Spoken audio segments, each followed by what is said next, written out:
क्या आपने कभी सोचा है कि आपके आस पड़ोस में या फैमिली में किसी को हार्ट अटैक होता है तो आप क्या करेंगे?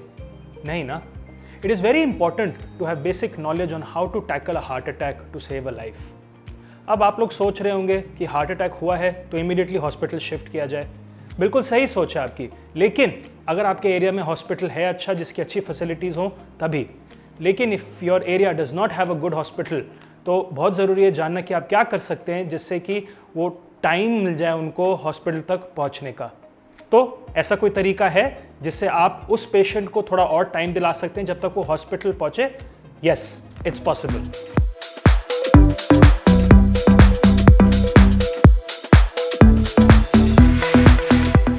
Hi everyone, my name is Vaibhav Garg and I welcome you to another episode on Guide My Health. Friends, इस चैनल के जरिए हम हेल्थ एंड फिटनेस पे आपको इन्फॉर्मेटिव वीडियोस देते हैं so that you can take care of your health. Subscribe to our channel and share these videos with your family and friends so that they can also learn more. Today we'll discuss and get a better understanding on heart attacks from our guest who is an interventional cardiologist, Dr. Abhishek Shukla.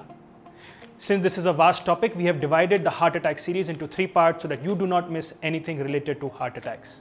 And इस episode में हम specially कुछ ऐसे techniques discuss करेंगे which can help a patient who is suffering from a heart attack in an emergency situation. So, let's get started. नमस्कार, मैं doctor Abhishek Kumar Shukla. आज हम बेसिकली बात करेंगे कि अगर हार्ट अटैक पड़ जाए किसी को हमारे परिवार में या हमारे किसी प्रियजन में, तो उस स्थिति में हमें क्या करना चाहिए।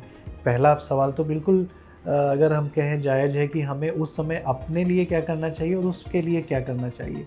तो सबसे इम्पॉर्टेंट तो ये है कि हम ये जानते हैं कि हमें इमीडिएटली उसको अस्पताल पहुंचाना चाहिए, लेकिन उस ड्यूरेशन में हमें क्या करना चाहिए जिस ड्यूरेशन में उसे अस्पताल जाना है, क्योंकि अभी हमने बात करी थी कि 50% लोग अस्पताल नहीं पहुंच पाते। तो फर्स्ट स्टेप, सबसे पहले उसको इमीडिएटली लिटा देना चाहिए। उसको पेशेंट को खुद चलाना नहीं चाहिए कि हाँ चल के चलो, जीने चल के नीचे चले जाओ। हो सके तो उसको जितना हो सके उसको रेस्टिंग स्टेज में रख देना चाहिए, पहली चीज़। दूसरी चीज़ है, इमीडिएटली अगर आपके पास ब्लड प्रेशर मशीन है घर पे तो इमीडिएटली उनका ब्लड प्रेशर ले लेना चाहिए।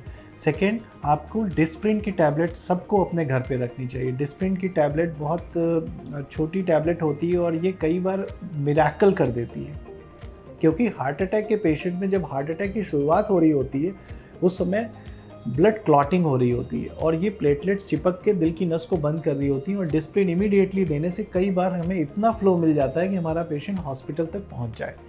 सो हमें डिस्प्रिन की टैबलेट पूरी तरह से अपने पेशेंट्स को चबा के खाने को बोलनी होती है। वो उस पूरी तरह से टैबलेट चबाए जिससे उसका इमीडिएट इफेक्ट आ जाए, और पानी से चबा सकता है, अगर नहीं है तो ऐसे ही मुंह से चबा सकता है, आप उतनी देर में उसके लिए पानी अरेंज कर सकते हैं। सेकेंड टैबलेट है सॉर्बिट्रेट की। अगर मरीज का ब्लड प्रेशर ठीक है, ठीक कहने का मतलब 120/80, आजकल ब्लड प्रेशर की मशीन सबके घर में है। अगर ब्लड प्रेशर ठीक है तो सॉर्बिट्रेट की 5 मिलीग्राम की छोटी टैबलेट आती है। आपको कहना है कि उसको जीभ के नीचे रख ले, जैसे जैसे दर्द कम होने लगे वैसे ही उस दवा को थूक दे। पूरी हर समय दवा नहीं रखनी है, क्योंकि ये ब्लड प्रेशर को लो भी कर सकती है, और इस ड्यूरेशन में आप अपनी अरेंजमेंट एम्बुलेंस मंगा सकते हैं और अपना हॉस्पिटल जाने का अरेंजमेंट कर सकते हैं। ये 2 इमरजेंसी टैबलेट्स हैं जो आपके पास हर समय आपके घर पर होनी चाहिए। One thing is very clear जो हमें आज पता लगा है कि अगर आपके आसपास कभी हार्ट अटैक वाली इमरजेंसी सिचुएशन आती है तो हमेशा पेशेंट को एक रेस्टिंग पोजीशन में लेटा दें जिससे उनकी सफरिंग एकदम कम हो जाए। सेकेंडली, आज ये पता लगा है कि Disprin is not only a headache medication. So Disprin को हमेशा हैंडी रखें कि कभी भी हार्ट अटैक जैसी इमरजेंसी सिचुएशन आए तो आप उसका यूज़ कर सकते हैं। पर एक सवाल अभी भी आप लोगों के माइंड्स में होगा कि हमें कितना जल्द से जल्द एक्शन लेना है जिससे कम हार्ट डैमेज हो। चलिए सुनते हैं डॉक्टर अभिषेक शुक्ला से इस बारे में। सेकेंड, अगर हम लोग बात करें, ये तो हो गई दवाइयों की बात, रेस्टिंग स्टेज की बात। अगर हम बात करें कि हमें कितनी जल्दी स्टेप लेना चाहिए और golden period of heart attack क्या होता है, तो जैसा कि हम जानते हैं कि आजकल टेक्नोलॉजी और हार्ट अटैक का ट्रीटमेंट बहुत ज़्यादा इवॉल्व कर गया है।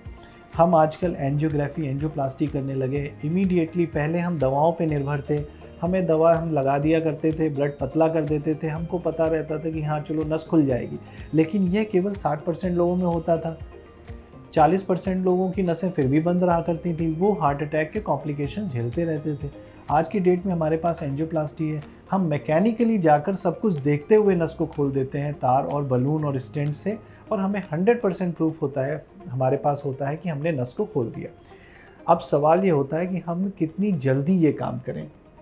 अगर एज ए कार्डियोलॉजिस्ट मैं बताऊं, अगर हमने हार्ट अटैक के पेशेंट्स की नस को विद इन 4 आवर्स खोल दिया तो उसका स्टेट हार्ट अटैक ना पड़ने के बराबर हो जाएगा। अगर 4 घंटे के अंदर नस खुल गई तो 0 इफेक्ट आता है उसके हार्ट के ऊपर हार्ट अटैक का। अगर यही चीज़ 4 से 12 घंटे खिसक गई तो 25 से 50% हार्ट की मसल्स डैमेज हो जाती हैं और हम 50% मसल्स की ही रिकवरी कर रहे होते हैं। अगर यही चीज़ 24 to 48 आवर्स पहुंच जाए तो हम केवल 12 से 25% मसल्स की रिकवरी ही कर रहे होते हैं। 2 दिन के बाद अगर कोई हमारे पास लेके आता है, कई बार ऐसी सिचुएशन होती है कि लोग पेरीफ्रीज में रहते हैं, गांव देहात में रहते हैं, वहाँ से आने में टाइम लगा देते हैं, चीज़ें समझ नहीं पाते हैं, गैस का इलाज करते रहते हैं। तो ऐसे पेशेंट में 48 घंटे के बाद एंजियोप्लास्टी करना उतना कारगर नहीं होता है उस मरीज के लिए जिसके हार्ट अटैक का इलाज हम लोग कर रहे होते हैं। तो इस गोल्डन रूल को, मतलब हार्ट अटैक इमीडिएटली पहचान के इमीडिएटली उस सेंटर पर पहुंचो जिस सेंटर पर हार्ट अटैक की एंजियोप्लास्टी करने की सुविधा है। अगर नहीं है सुविधा तो आप कम से कम उस सेंटर पर जाइए जहां पर कोई डॉक्टर आपको बेसिक केयर प्रोवाइड कर दे और आपको वहां से एक एम्बुलेंस से नियरेस्ट एंजियोप्लास्टी के सेंटर पर भेज दे। 4 hours, yes, that golden period is 4 hours। किसी भी हार्ट अटैक के पेशेंट को आपको 4 घंटे के अंदर हॉस्पिटल पहुंचाकर एंजियोप्लास्टी करवानी है जिससे there is no further damage to the heart. I must say doctor Abhishek Shukla, this was very valuable information, great insights. आप लोगों को ऑब्वियसली ये सब नहीं पता होगा, सो प्लीज़ ध्यान रखिएगा। हार्ट अटैक एक जानलेवा रोग है, तो हम यही चाहते हैं कि आप इसके बारे में हर समय अवेयर रहें। आप ज़रा से भी लक्षणों को नेग्लेक्ट ना करें, क्योंकि ये जो गोल्डन पीरियड है ये आप तभी यूटिलाइज़ कर सकते हैं अपने प्रियजनों को बचाने में अगर आपको इसकी नॉलेज हो। और सेकेंड इम्पॉर्टेंट थिंग, अगर आप विजिलेंट रहें कि अपने माता पिता, अपने रिलेटिव्स, उनके किसी भी सिम्टम्स को आप जो है समझें कि हाँ ये हार्ट अटैक की स्टार्टिंग है या फिर ये हार्ट अटैक पूरी तरह से पड़ गया है। लास्ट इम्पॉर्टेंट पॉइंट जो मैं आपको बताना चाहता हूँ, अगर हार्ट अटैक पड़ गया है और आपके घर में जो भी आपका प्रियजन है वो कार्डियक अरेस्ट हो गया या हार्ट उसका रुक गया है, तो ऐसी स्थिति में आपको हार्ट पे इमीडिएटली पंप करना चाहिए। ये पंपिंग में आपको दोनों हाथों को जोड़ के उसके चेस्ट के सेंटर में रख के पुश करना चाहिए। अगर 4-5 बार में पुश करने से कई बार पेशेंट्स रिवाइव हो जाते हैं, और ऐसे हमने कई बार देखा है कि घर का कोई समझदार आदमी उसने बस इतना सिंपल सा स्टेप किया जिसकी वजह से आज मरीज़ की जान बच गई। हालांकि हम ये कोशिश कर रहे हैं कि हम आगे चल के सबको इस चीज़ की ट्रेनिंग दें। आजकल विदेशों में बच्चों को इस चीज़ की ट्रेनिंग दी जाती है, क्लास 8 से उनकी ट्रेनिंग स्टार्ट हो जाती है कि वो ACLS मतलब बेसिक लाइफ सपोर्ट कैसे दे सकते हैं पेशेंट्स को, वो सब सीखें। हम यहाँ भी ये आशा करते हैं कि आगे चल के हम लोग भी अपने बच्चों को इस चीज़ की ट्रेनिंग दे पाएंगे। तो ये थे कुछ basic important tips heart tackle जैसी इमरजेंसी सिचुएशन को टैकल करने के लिए। अगर ये आपको इन्फॉर्मेटिव लगा तो प्लीज़ अपने फ्रेंड्स एंड फैमिली मेम्बर्स के साथ ये इन्फॉर्मेशन शेयर करें जिससे उनकी भी जानकारी इस सब्जेक्ट पर बढ़ेगी। Please share this video so that you can spread awareness. ये था part 1 on heart attacks. Part 2 जो कि बहुत ही जल्द आएगा, we will talk about heart attack के symptoms. So hope you stay tuned. Subscribe to our channel so you don't miss our videos at all. And if you like the content, please like and share so that YouTube knows what you like to watch. Until then, I'll see you soon. Stay healthy, stay fit, and keep spreading the knowledge.